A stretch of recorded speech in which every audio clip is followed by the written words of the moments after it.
एक दफा का जिक्र है। एक जंगल में टीना चिड़िया रहा करती थी। वो मन की बहुत अच्छी होती है। उसी जंगल में एक काला कौवा भी रहा करता था, जो जलता था टीना से। टीना कोई भी काम करती, लेकिन कालू को बिल्कुल पसंद न आता। कालू भैया, क्यों बुलाया है? मैं घर बनाने के लिए जा रही थी कि इतने में आपकी आवाज आ गई। बताइए कालू भैया, कोई परेशानी है तो मुझे बताइए, मैं अब काम पर जाती हूँ। अच्छा अच्छा, आप काम कर लीजिएगा, लेकिन पहले मेरी बात सुनो। ये काम करना मेरा बस का बात है, आपकी बस की बात नहीं। और आप अपने काम से काम रखा करो हर टाइम। ये कहकर कालू वहां से चला जाता है। अरे क्या कह रहा था कालू? तुम्हें तुम्हें तो बहुत गुस्सा कर रहा था। कुछ हुआ है क्या तुम्हारे बीच में और कालू के बीच में? कालू बड़ा बदमाश है, हर टाइम तुम्हारी बुराई करता रहता है। मुझे बिल्कुल पसंद नहीं कालू। नहीं, बस वो कह रहा था अगर घर बनाने का काम मेरा है तो मैं ही करूँगा। आज के बाद आप घर बनाने का कोई काम नहीं करोगी। तो मुझे बहुत गुस्सा आया। मैंने उसे कहा आप अपनी मर्जी से काम करो, मैं अपनी मर्जी से काम करूँगी। आप होते कौन हो? ये कहकर वो टीना आ जाती है घर पर। अगले दिन बुआ उसे बुला लेती है। जी बुआ जी, आपने मुझे घर पर बुलाया था, कोई काम था क्या आपको? मुझे बताइए, रंग करना हो या घर बनाना हो, ये कामों में तो एक्सपर्ट हूँ मैं। जो भी आप काम कहेंगी वो सब कुछ काम मैं करके रख दिया करूँगी बुआ जी। अब बताइए आपको कौन सा काम कराना है मुझे। देखो टीना, मैं तुमसे ये घर के कलर करवाना चाहती हूँ। मैं चाहती हूँ मेरा घर सुंदर और खूबसूरत हो जाए। बस तुम यही करो और मेरे घर को रंग कर दो। इस तरह तुम भी खुश रहोगी, मैं भी तुम्हें बहुत अच्छे पैसे दूंगी इसके बदले में। अब तुम काम करना शुरू कर दो। ऐसे ही टीना बुआ उससे काम कराती है। टीना इतना प्यारा रंग करती है कि बुआ ये देखकर बहुत खुश हो जाती है। टीना, तुमने रंग तो बहुत अच्छा किया है और तुम्हारे रंग को देखकर तो मैं बहुत ज्यादा खुश हो गई हूँ।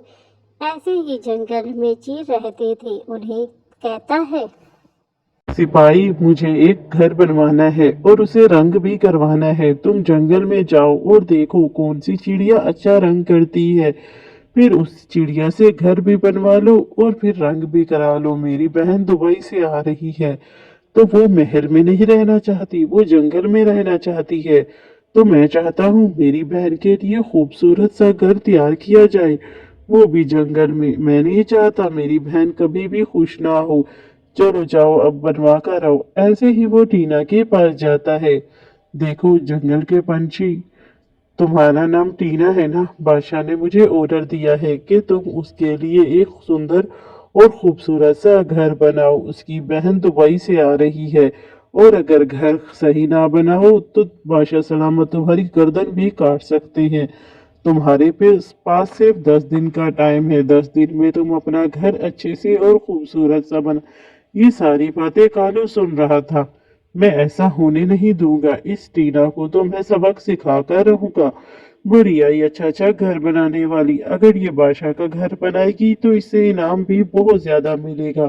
और ऐसा हो मैं बिल्कुल नहीं चाहता। ऐसे ही कालू अपने मन में ये बात सोचता है। इधर टीना प्यारा सा घर भी बना लेती है और उसे रंग भी कर देती है। लेकिन इस कौवे को ये कहाँ मंजूर था। अभी जाता हूँ और इस टीना के घर को अभी खराब कर देता हूँ। जैसे ही बादशाह सलामत घर को देखेगी वो बहुत गुस्सा हो जाएंगे और टीना को वहीं पर ही मार डालेंगे। हाँ, यही ही करना पड़ेगा। ये सब कुछ सैनिक देख रहा था। क्या कौवे, तुमने इस घर को खराब करने की जुर्रत की? अभी तुम मेरे साथ बादशाह के पास चलो, अब बादशाह ही तुम्हारा फैसला करेगा। मुझे माफ कर दो, मुझे माफ कर दो। नहीं, अब बादशाह ही तुम्हारा फैसला करेगा। बादशाह जी, इस कौवे ने आपके घर को खराब करने की कोशिश की और ये टीना को सबक सिखाना चाहता है। वो उसे आगे नहीं बढ़ना देता, ये दुश्मन है। ऐसे ही कौवे को कड़ी सजा मिलती है। टीना, मैंने सब कुछ जान लिया। तुम्हारे साथ ये कौवा अच्छा नहीं करता। तुम बिल्कुल फिक्र ना करो, मैं तुम्हें अच्छे खासे पैसे और जेवरात भी दूंगा। तुमने घर बहुत सुंदर اور خوبصورت بنایا ہے، جس کی وجہ سے میں بہت زیادہ خوش ہوں تمہاری وجہ سے۔ اب میری بہن آنے والی ہے، میں اسے یہ سندر اور خوبصورت اور کوے کو جیل میں ڈلوا دیا ہے۔ ایسے ہی کوا جیل میں چلا جاتا ہے، ٹینا اپنے گھر میں خوشی خوشی رہنے لگ جاتی ہے۔ پیارے بچوں، کہانی اچھی لگے تو سبسکرائب